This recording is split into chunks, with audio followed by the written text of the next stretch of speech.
In today's video, I'm going to teach you how to add a developer to your Stripe account. Whether you're onboarding a new team member or collaborating with a freelancer, it's important to understand how to securely and efficiently grant access to your Stripe account. Let's dive into the process and ensure things go smoothly. Start by logging into your Stripe dashboard. Once you're in, you'll want to navigate to the settings. This is your starting point for customizing your account and managing your team members. Once you've opened your settings, look for an option labeled Team and Security. You'll find this under your account settings.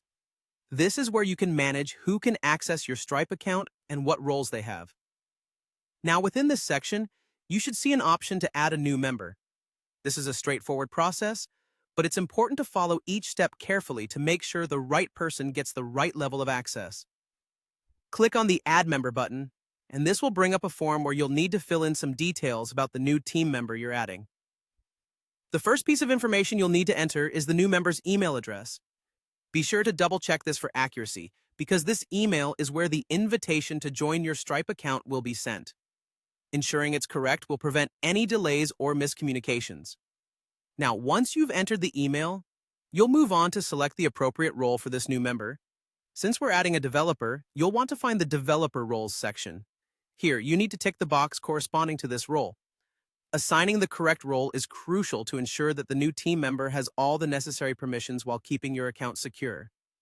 Developer roles will typically have access to API keys and other technical settings that are essential for development work, but may not need access to financial data.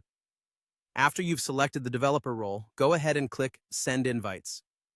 This action sends an invitation email to the new member, providing them with a link to join your team on Stripe. The final step involves waiting for the person you've invited to accept the invitation from their email. It's important to confirm that they have received and accepted the invite, because it's only after their acceptance that they are officially recognized as a part of your team on Stripe with developer access. If the invite isn't accepted promptly, it might be worth following up with them to ensure they've received it and guide them through any challenges they might be facing. And that's it. You've successfully added a developer to your Stripe account. By following these steps, you can ensure that your team expansion is handled efficiently, keeping everything secure and everyone ready to contribute. Thanks for watching, and see you next time.